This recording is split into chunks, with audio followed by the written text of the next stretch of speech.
Before, when we were Hindus, we didn't have anything. We didn't have food or clothes. After accepting Jesus Christ, we were blessed.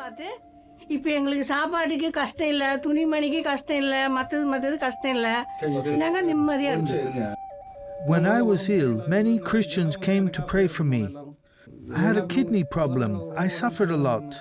I went to church and asked for baptism. After accepting Jesus Christ, I got healed. Christians help each other and love each other. Christ can do everything. He is God.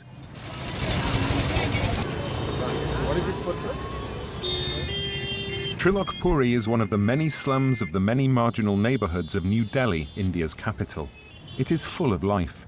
In the eastern part of the mega-city inhabited by 22 million people, the great majority are Dalits. The untouchable don't even have a place in the Hindu caste system. Some have embraced the new religion, Christianity. When I was a Hindu, I wasn't able to live in this world. After becoming a Christian, I live. Therefore, I believe in Christ. I don't know how to read the Bible, but I know that Christ is God.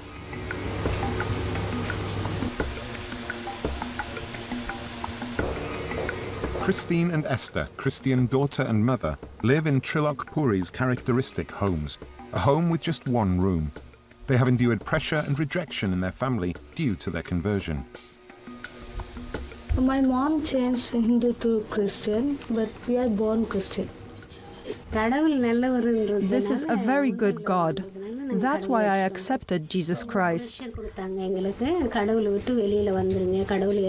Many insisted to try to stop us from converting.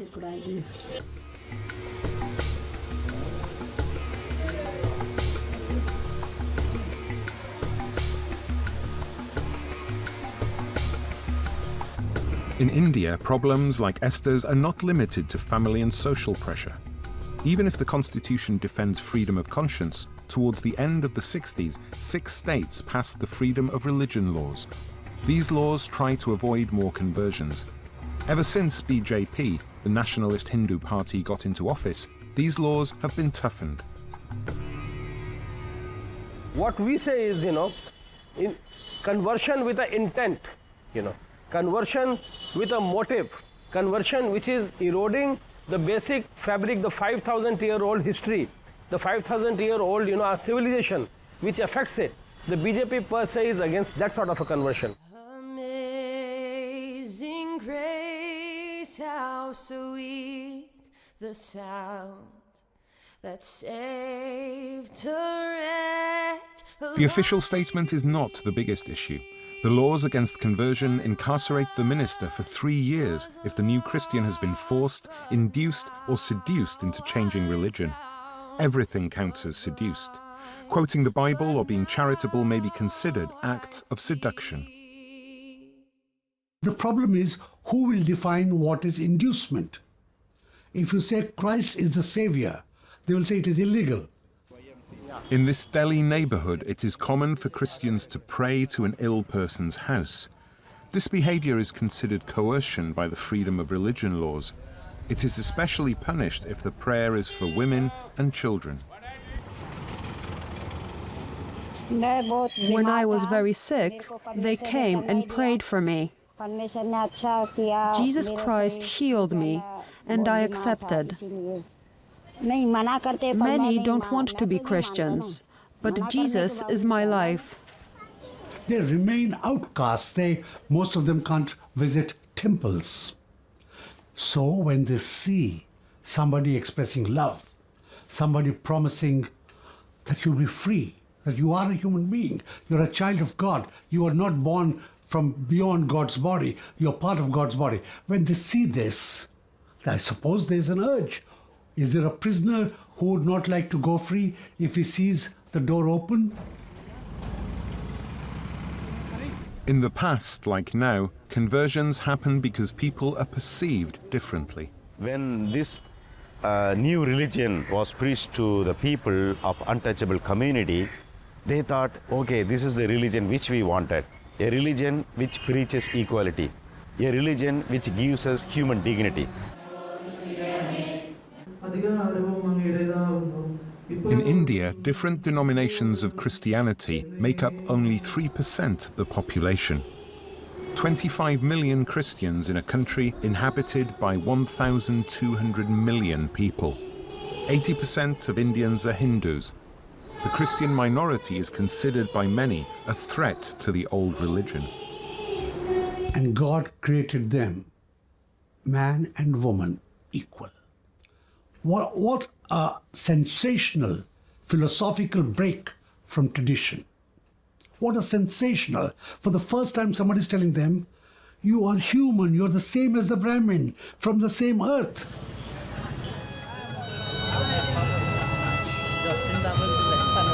Brahmin lead ceremonies very often related to food.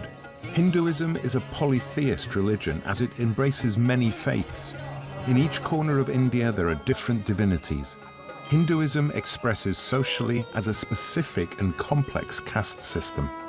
Castes, in theory, were abolished in 1947 after the independence from the United Kingdom. However, it is still a very strong hierarchy. Gandhi said we have to abolish untouchability but not caste system, because he says if the caste system is abolished, the Hindu society will collapse.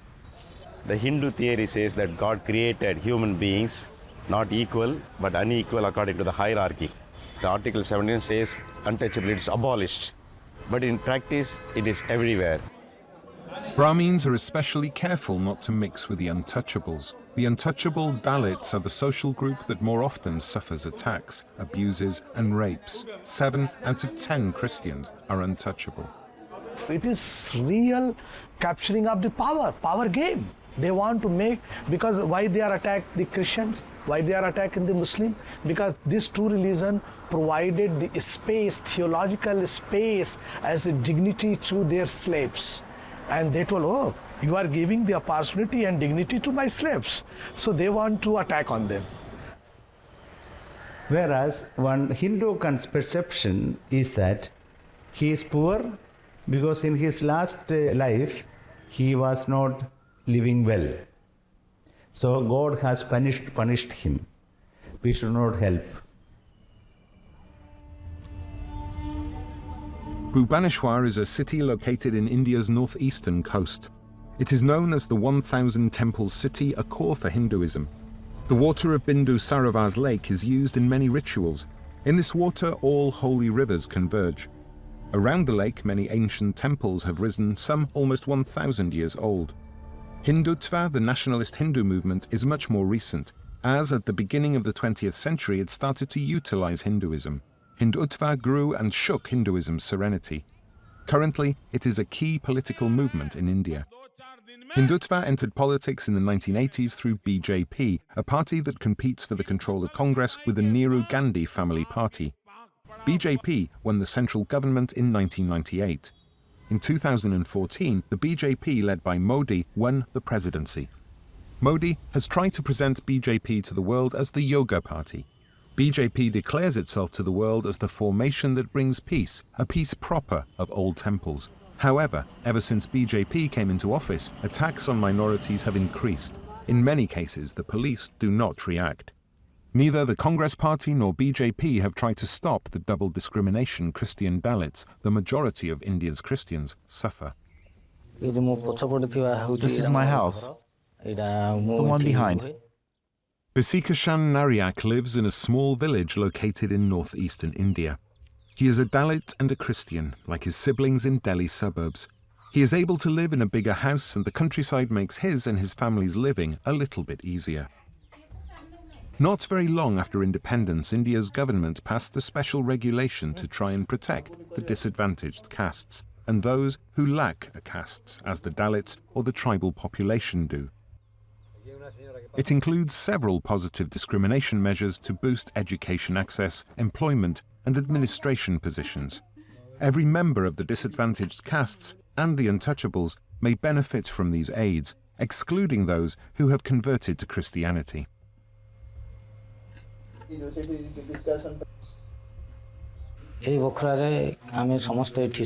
This is our bedroom. We sleep 5 in here. As we are Christians, we are rejected the Dalit certificate for economic aid. We are rejected the Dalit certificate for economic aid. If he converts and he's no more a Dalit, he is a Christian, if he says that I still want the benefits which should have been given to me, that is something which is asking for too much. This is my sister. She is not married. She is the catechist on Sundays in our church. She is a community leader. I explain to the children the meaning of the gospel. By the blood of Christ, we are all one. In the name of Christ, we are one. Someday, we will all go to the same Christ.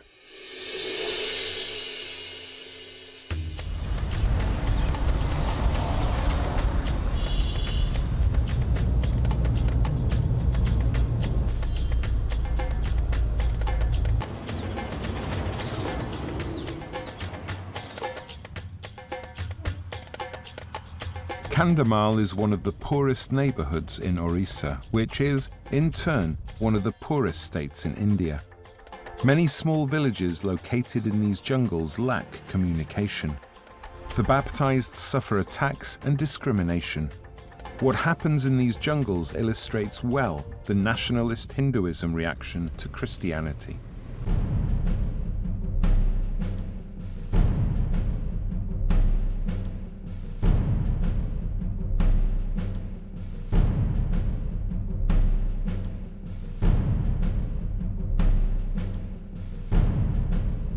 On 23rd August 2008 was the massive attack which took almost 4 months, and during that attack time 100 people were being killed and 65,000 people were displaced. 5,000 houses were broken and burned down. Police had stick, but they could not execute, they could not protect, because they didn't have the order to protect. There was a pressure from the BJP. As a result, they could not dare to stop or intervene. Otherwise, if government would have taken the step. So because the local people supported and they also cooperated and they also showed the Christian houses and the institutions, that is how the other people also took the courage to break. When I got home, there wasn't anybody. My parents weren't there. After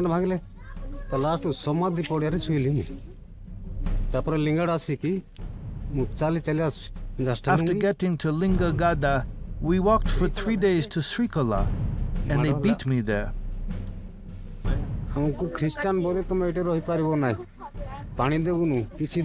We wanted to return home, but they didn't let us enter our village. They didn't let us get water and make a fire. How could we live like that? We had some goods, but after fleeing to the jungle, we returned to our burning house. It is a genocide. It is not suddenly or unexpected happening. It is one planned. It is well planned, and it is genocide and attack by the majority on minority community people.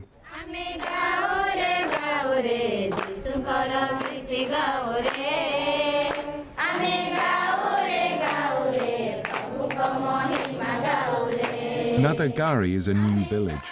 In this settlement there is prayer and an attempt to restart life. It is a dramatic instance of the change of life 60,000 displaced have gone through due to the violence suffered back in 2008. Some have left Kandhamal forever, and others, like Nadagari's neighbours, have been forced to resettle in new places hours away from their original villages. The cohabitation in their villages is impossible. Many were asked to convert to Hinduism to recover their homes, and the government did not act. Nadagari is a kind of ghetto, a village for Christians, a sign of lack of religious freedom.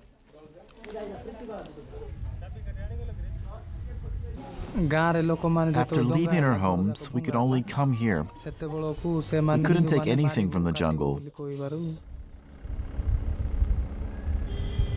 In Nadagari, the homes don't have tap water. The streets seem calm for the ones that have fled the jungle and lived in a refugee camp. After the attacks, 20,000 displaced lived in the refugee camps granted by the government. In these camps, the violence persisted. The nationalist Hindus kept threatening the Christians that did not convert. In some cases even, a large sum of money had to be paid to leave the refuge camp. Inside they didn't have the nothing to eat, because whatever relief materials was given only to eat only, but for their medicine and other needs they were not provided. That is how they had to go outside, but at that time also they were restricted. For many years, the children stopped going to school. They couldn't continue their education. Since 2009, the government has created peace committees to ease the reconciliation and to help the displaced return home. But these committees were only created for Hindus, and they were a tool to reconvert. Where there was no both communities present. That is why that peace committees are organized by governments. That was a NOMSEC, it was not function well, and till now it is not effectively functioning. After the violence, the brotherhood, fellow feeling, and understanding between the communities, that is lost. The processes in the courts have become another source of suffering. More than 200 judgments have taken place with accusations of rape, homicide, and arson. Most of them have ended up in the absolution of the accused or in small sentences. During the public hearings, more threats have been made. The government's economic compensations are few and late. Hindu group, they also threaten the widows not to speak out, even when they had to give the witness at the court. They also forced and threatened that you should not reveal. After everything that the faith has endured, it still stands. Our parents converted to Christianity. We have known Jesus Christ. How could we abandon him? How could we live without Jesus?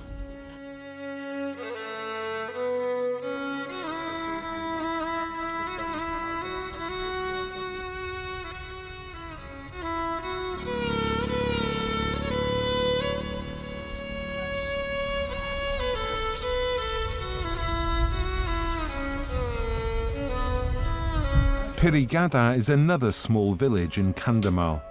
It witnessed one of the many ceremonies of forced conversion that were carried out by nationalist Hindus in 2008. Thousands of Christians were driven to the Hindu temples by armed forces. Their heads were shaven and they were forced to eat and drink cow excrement and urine. While Hindu hymns were sung, they were forced to swear that they had changed religion. They called us. We were in the forest and they took us to Dharampur. They told us we were going to live like brothers in peace. They shaved our heads and bathed us, and then they gave us a towel. But they took us to a temple, and they told us that if we didn't convert to Hinduism, they would kill us. They took us to the temple of the monkey god, Hanuman, and they forced us to adore him. Then they gave us cow urine to drink. We have received Christianity. We have educated our children in Christianity. It's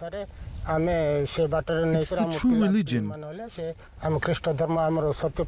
We are not going to abandon it now. Amazing grace, how sweet the sound that saved a wretch like me.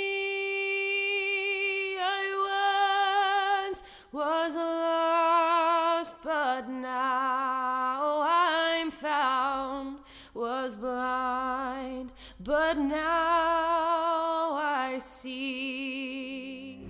Kanjamendi village cannot forget the memory in its mind and heart of what happened to Sister Mena Barba, even if she now lives far away. The nun is a victim of the violence in Kandhamal. She is the protagonist of a new life and an inexplicable forgiveness. Mena Barba was a collaborator in the village's pastoral centre and in the social centre. The Jana Vikas Social Centre was where Mena Barba was raped many times. In court, she has declared that she forgives her tormentors. Her face may not be filmed to avoid problems with justice and to make her life safer. When they came to attack, they pushed me to the ground, removing my clothes. One man sat on me and he raped me. I was not knowing what is happening to me. I thought I will go and jump in the fire. I came out to the road and I saw Father Chalen was literally kneeling down on the ground, and the people were beating him, kicking him, asking them, please help us. But their answer was nothing. Just they were standing, sitting like as if they are stones. That moment, I lost all my faith. If police will not help us, then who will help us? Before the FIR writing, he had warned me, saying, do you know what is a rape case? Do you know what will happen, the consequence if you file FIR? I didn't tell him anything. That moment when the incident took place, it was very difficult for me. Even I thought that I would have been killed. That was better.